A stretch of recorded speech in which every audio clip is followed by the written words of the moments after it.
Here we have lemon Spritz cookies.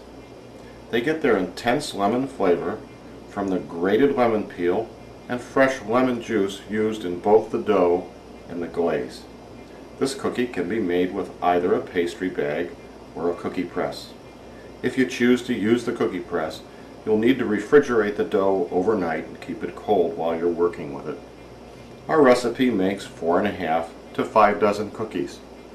Total preparation, baking, and glazing time is about 1.5 hours, not including the time it takes for the glaze to dry and excluding the overnight chilling.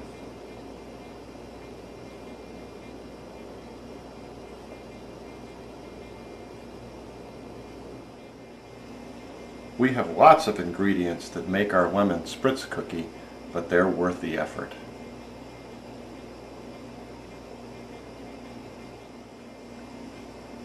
And it's time to mix. So we're going to start with 1 cup or 2 sticks of unsalted margarine and a 1/2 cup each of brown sugar and granulated sugar, and we're going to cream those together.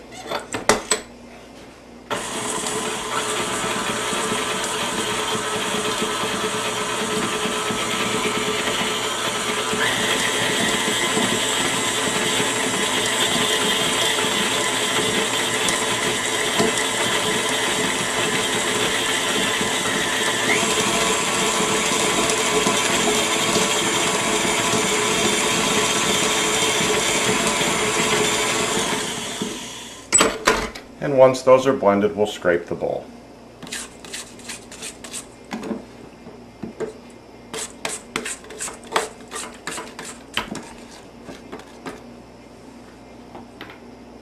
Next, we add 1 egg,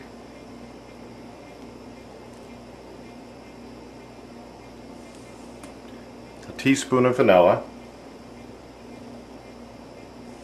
a tablespoon of fresh squeezed lemon juice, and a 1/2 tablespoon of grated lemon peel. And we blend all that in.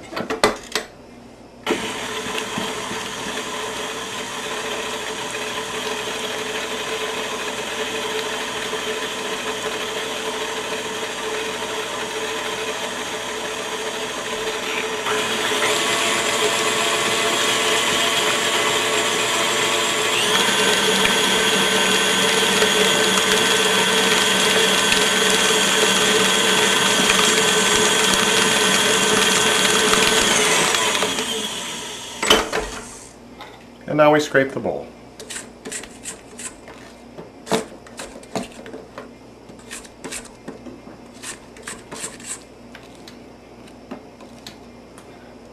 Next, we've got a 1/4 teaspoon of salt, a 1/4 teaspoon of baking soda, and 2.5 cups plus 2 tablespoons of flour that we're going to blend in gradually while the mixer's running.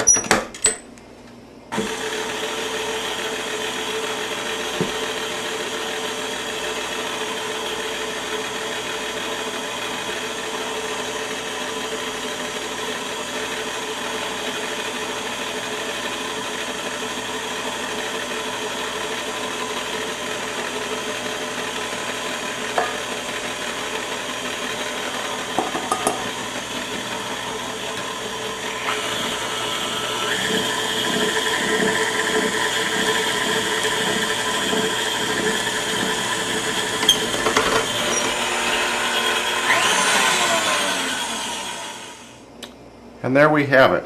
This dough is extremely soft and sticky.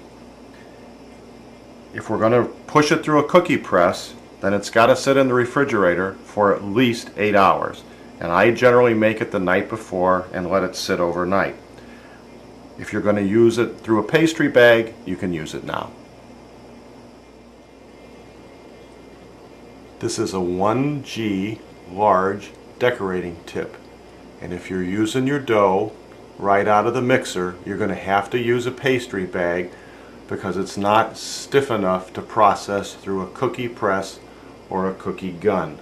So we're going to put the decorating tip into the pastry bag and then load the dough in and push the cookies out onto an ungreased cookie sheet.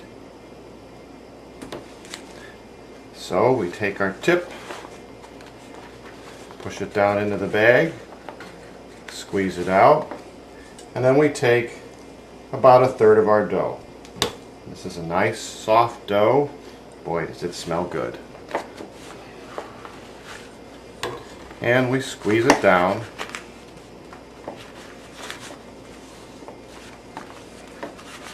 And get all the air out.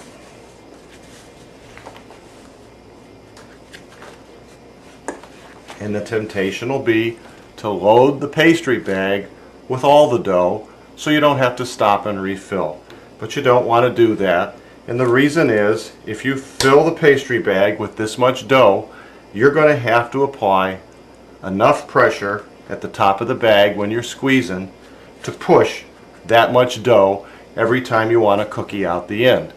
So the less dough you have in the bag, the less force is required to make the cookies, and that's easier on you. So now we're ready to squeeze them out. So the pastry bag's loaded and ready to go. We give the top a twist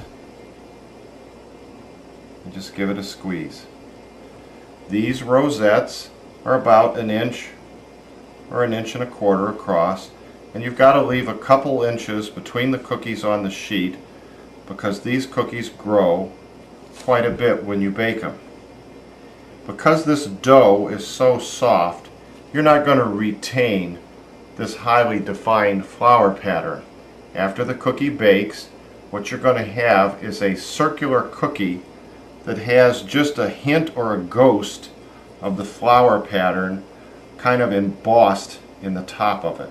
And it's a kind of a pretty cookie to look at. So I'm going to finish filling this sheet and then we'll be ready to bake.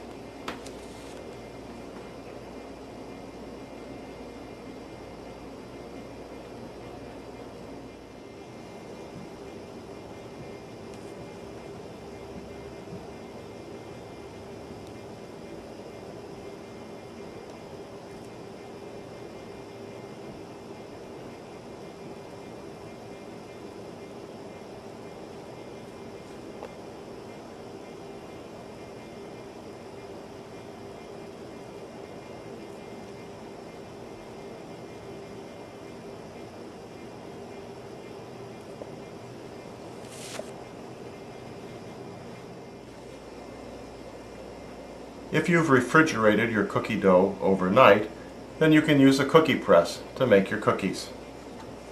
We're going to use the swirl-shaped die that comes with the press and make some spiral-shaped tops on our cookies.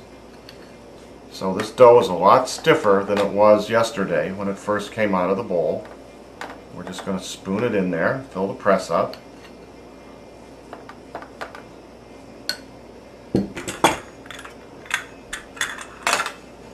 Pop the lid on.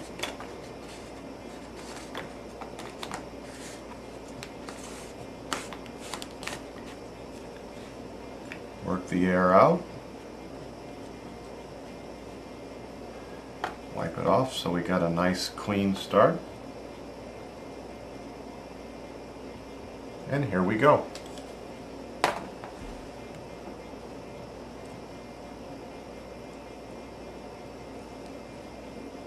Beauties. Even though this dough's been in the refrigerator, this cookie is still going to spread when it's baked. So you got to leave about 2 inches between them on the sheet. When this cookie bakes, it's going to spread into a circular pattern, and it looks like you've got nice little small swirls here. What you're going to wind up with is a circular cookie that has just a hint of this pattern left on the top of it. And it's a real nice looking cookie, and that little hint of a pattern does a real nice job of holding the lemon glaze that we're going to be putting on it to finish it.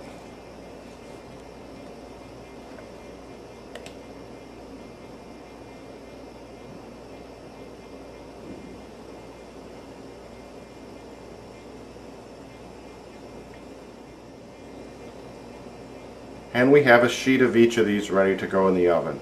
This tray made with the pastry bag, this tray made with the cookie press. We're going to bake these cookies for 6 to 10 minutes in a preheated 400-degree oven, rotating the sheets halfway through the baking cycle. The cookies are done when the edges against the cookie sheet are just starting to turn a light brown, and when the peaks from the pattern, either from the baking pastry tip or the cookie press die, are just starting to turn brown. You can see that here on the pastry bag, and you can see that here on the cookie press cookie. And this cookie is just starting to turn brown. The very edges are a little bit darker brown. And you'll know that cookie's done when it starts to turn brown. When you pull it out of the oven, it's going to be just a little bit soft. It's another cookie that seems like it's just a touch underdone when you take it off the baking sheet. Take them off, put them on your cooling rack, and they'll crisp right up. We've baked our cookies, let them cool, and now it's time to make a glaze to dip them in. We're going to use 1.5 cups of powdered sugar, 1/2 teaspoon of vanilla, a teaspoon of our grated lemon peel, and then between 1/4 and 1/2 cup of fresh squeezed lemon juice. And we got that from the lemons that we used to grate the peel from.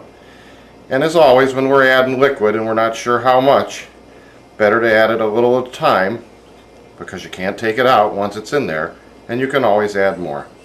You want to make sure you get it all off the sides of the bowl, otherwise you'll have little white chunks in your glaze, and you certainly don't want that. And we're looking for a consistency here that's a little bit thick, but you still want it to be able to run. And what you don't want are any lumps, because those lumps will be undissolved powdered sugar, and they'll be big white hunks when the glaze dries. And that's about right. That's nice and runny. And from here, it's just a matter, take the cookie, dip it, give it a little shake,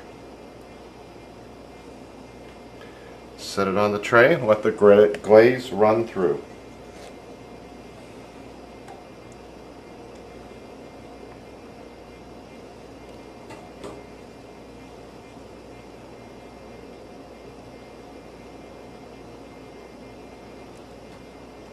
Between the lemon in the dough itself and the lemon in the glaze, these cookies have a very powerful flavor. We don't garnish them with anything else, unlike some of our other cookies, because the flavor in these is more than enough.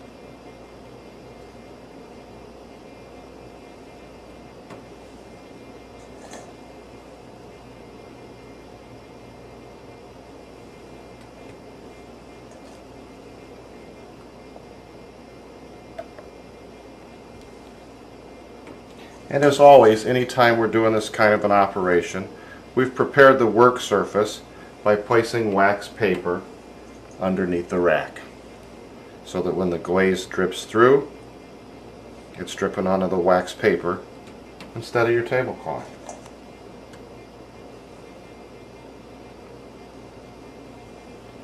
And that's all there is to it. And I'm going to finish these up. And we're all finished making lemon Spritz cookies.